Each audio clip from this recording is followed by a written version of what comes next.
طلعتي والجميل وشك بسمتي ظل ظليل. Beruntung kita menjadi umat baginda Nabi besar Muhammad, umat yang selalu dirindukan oleh Nabi, umat yang dimana qala Rasul sallallahu alaihi wasallam, Nabi Muhammad sallallahu alaihi wasallam bersabda di dalam hadisnya, idza yushaku ahadukum bisyaukatin fi rijlih la ajidu ala maha fi qalbi. Apa kata Nabi? Andaikan salah satu dari kalian, wahai umatku, ada yang kakinya tertusuk duri, maka pasti kalian merasakan sakit. Rasa sakit yang kalian rasakan itu pun aku rasakan, bahkan sampai ke dalam hatiku. Umat yang selalu dicintai oleh Nabi Muhammad, umat yang selalu diperdulikan oleh Nabi Muhammad.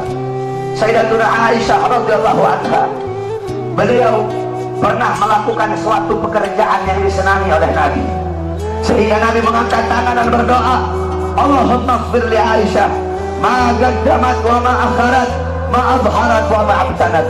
Ya Allah, ampuni dosa-dosa Aisyah yang telah lalu, yang telah lalu, yang akan datang, yang tampak, yang tidak tampak. Ampuni dosa Aisyah ya Allah. Siti Aisyah loncat-loncat. Siti Aisyah sangat senang dengan doa Nabi Muhammad. Nabi berkata, wahai Aisyah, apakah kamu senang dengan doa seperti itu? Kata Siti Aisyah, siapa yang tidak senang didoakan manusia mulia sepertimu ya Rasulullah. Kata Nabi, wahai Aisyah, kalau kamu senang dengan doa seperti itu, ketahuilah doa seperti itulah yang setiap yang setiap saat, setiap pagi, siang, sore, malam, setiap waktu aku mintakan kepada Allah untuk umatku. Nabi Muhammad begitu peduli kepada kita sebagai umat. Beruntung kalian menjadi umat yang dimana qala Sayyidina Ali karamallahu wajhah, inna Rasulullah fi akhir nafsih haradat syafataihi marratain fa'alghaitu sam'i fasami'tuhu yaqul ummati ummati faqbilu Rasulullah.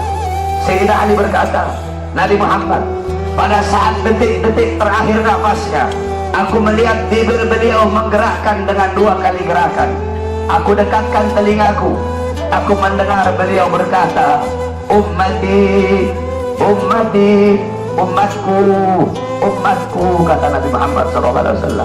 Bahkan pada saat detik-detik terakhir nafasnya, Nabi Muhammad masih memikirkan kalian sebagai umat. Ketika itu Nabi Muhammad terbaring sakit di kamar yang biasa beliau tiduri di rumah Sayyidatuna Aisyah radhiyallahu anha. Allah berkata kepada Jibril, wahai Jibril, turun kamu sampaikan kepada Muhammad, aku berikan kepada dia 2 pilihan. Apakah dia akan memilih aku atau dia memilih kehidupan dunia? Kalau dia memilih kehidupan dunia, akan aku panjangkan umurnya. Tapi kalau dia memilih aku, sampaikan kepadanya, pada hari ini akan datang ajalnya. Turun Jibril membawa firman tersebut. Kemudian Jibril menyampaikan, ya Rasulullah, Allah memberikan kepada kamu 2 pilihan. Apakah engkau memilih Allah atau memilih dunia? Kalau engkau memilih Allah, pada hari ini akan datang kematianmu. Kalau kamu memilih dunia, Allah panjangkan umurmu. Apa kata Nabi Muhammad? Wahai Jibril, sudah tentu aku lebih memilih Allah. Bagiku kehidupan sebenarnya bukan dunia. Kehidupan sebenarnya bagiku ketika ruhku berpindah menghadap Allah subhanahu wa ta'ala. Pergi Jibril membawa kabar tersebut. Kemudian Allah memanggil Israel, wahai Israel, wahai pencabut nyawa, turunlah kamu ke dunia. Pasang muka yang paling bagus, pasang wajah yang paling bagus. Kamu akan mencabut nyawa makhluk yang paling mulia, yaitu Nabi Muhammad. Kamu cabut nyawa dia, itu pun kamu izin dulu kepada dia, mau tidak dia dicabut nyawanya. Kalau dia mau kamu cabut, kalau dia tidak mau kamu kembali kepadaku. Turun Israel membawa perintah Allah untuk mencabut nyawa baginda Nabi besar Muhammad. Israel berdiri di depan pintu rumahnya Nabi. Israel tidak berani langsung masuk rumahnya Nabi. Israel berdiri di depan pintu rumah Nabi Muhammad. Israel mengucapkan salam, assalamualaikum ya Rasulullah, assalamualaikum ya Habibullah, Assalamualaikum ya Rasulullah. Pintu rumah dibuka oleh Sayyidatuna Fatimah. Sayyidatuna Fatimah putrinya Nabi membuka pintu rumah tersebut. Siti Fatimah berkata, siapa engkau? Apakah engkau tidak lihat ayahku sedang terbaring sakit? Israel menjawab, aku yang memisahkan anak dengan orang tua, aku yang memisahkan orang tua dengan anak, aku yang memisahkan suami dengan istri, aku yang memisahkan istri dengan suami, aku yang menjadikan anak-anak menjadi yatim, aku yang menjadikan istri-istri menjadi janda, aku yang meramaikan kuburan, aku pemisah antara kehidupan dan kematian. Aku adalah Israel. Allah memberikan mandat kepada aku untuk mencabut nyawa seluruh makhluk, dan aku datang ke sini untuk mencabut nyawa makhluk yang paling mulia, baginda Nabi besar Muhammad. Siti Fatimah lari menangis. Siti Fatimah kembali ke pangkuan ayahnya. Siti Fatimah berkata, wahai ayahku, engkau akan wafat. Wahai ayahku, kau akan meninggal dunia. Israel sudah ada di depan ingin mencabut nyawamu ya Rasulullah. Rasulullah berkata, jangan kau bersedih wahai Fatimah. Wahai Fatimah, ketahuilah, setelah kematianku, engkau adalah manusia yang pertama kali akan menyusulku. Setelah kematianku nanti kelak, engkau adalah manusia yang pertama kali masuk surga setelah aku. Siti Fatimah mengusap air matanya. Datang Israel, berdiri di hadapan Nabi Muhammad. Israel berkata, ya Rasulullah, dengan segala kerendahan hatiku, aku datang kemari untuk mencabut nyawamu atas perintah Allah. Aku izin dulu kepadamu, apakah engkau mau dicabut nyawa? Kalau engkau mau, aku cabut. Kalau engkau tidak mau, aku kembali kepada Allah Subhanahu wa ta'ala. Nabi Muhammad berkata, ya Jibril, wahai Jibril, aku belum puas meninggalkan umatku kalau belum diberi jaminan oleh Allah Subhanahu wa ta'ala. Nabi Muhammad masih memikirkan nasib kita sebagai umat. Nabi Muhammad pergi menghadap apa? Jibril pergi menghadap Allah.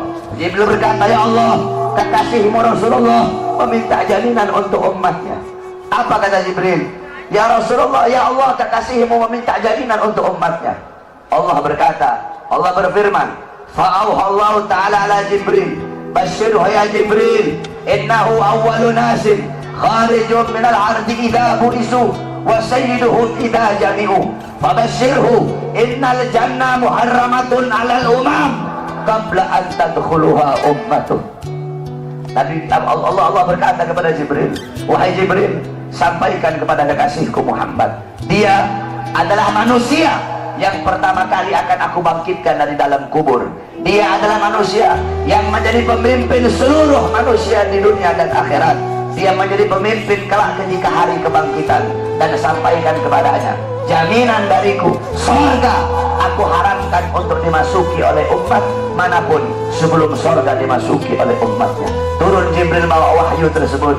Rasulullah berkata, al-an qarrat aini, sekarang aku senang, sekarang aku puas.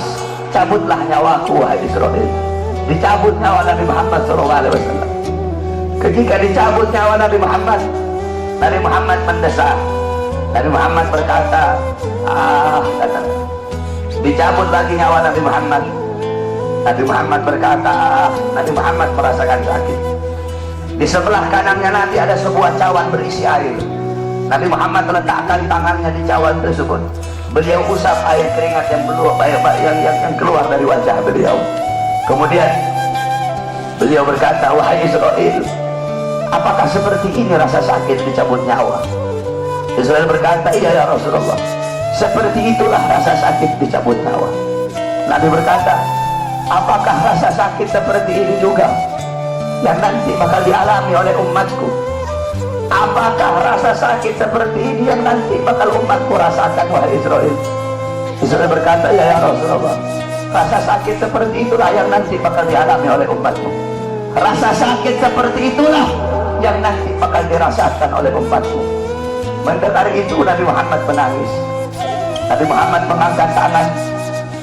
Doa terakhirnya Nabi Muhammad, harapan terakhirnya Nabi Muhammad, doa yang menutupi wafatnya Nabi Muhammad SAW. Beliau mengangkat tangan dan berdoa, Allahumma khaffif ala ummati fi sakaratil maut. Ya Allah, ringankanlah sakaratul maut umatku. Ya Allah, permudahkanlah sakaratul maut umatku. Aku nabi mereka, aku pemimpin mereka, Aku menanggung jawab mereka ya Allah. Biar aku menanggung seluruh rasa sakit sakratul maut umatku. Biar aku menanggung beban penderitaan rasa sakit mereka ya Allah. Umatku tidak akan kuat, mereka tidak akan sanggup ya Allah. Biar aku Muhammad menanggung rasa sakit sakratul maut umatku. Apa yang telah kau lakukan untuk Nabi Muhammad? Apa yang telah kau korbankan untuk Nabi Muhammad? Nabi Muhammad berjuang untuk kalian. Nabi Muhammad menanggung rasa sakit sakratul maut kalian. Karena begitu cinta beliau kepada kalian sebagai umat. Saya dan kalian, kita tidak bisa membalas jasa-jasa Nabi Muhammad SAW. Sekalipun kalian merangkak dari rumah kalian menuju kuburnya Nabi Muhammad, kalian tidak akan bisa membalas jasa-jasa Nabi Muhammad SAW. Oleh karena itu saudara-saudaraku sekalian, setelah Nabi Muhammad wafat, banyak para sahabat-sahabat yang tidak kuat hidup. Ada sahabat yang berdoa, ya Allah, cabut kedua mataku. Untuk apa lagi aku melihat? Nabi sudah wafat, cabut kedua mataku. Aku tidak lagi mau melihat selain memandang wajah Nabi Muhammad. Ketika itu juga dia dibutakan oleh Allah Subhanahu wa Ta'ala. Ada yang angkat tangan, ya Allah, cabut nyawaku. Aku tidak lagi mau hidup. Untuk apa aku hidup?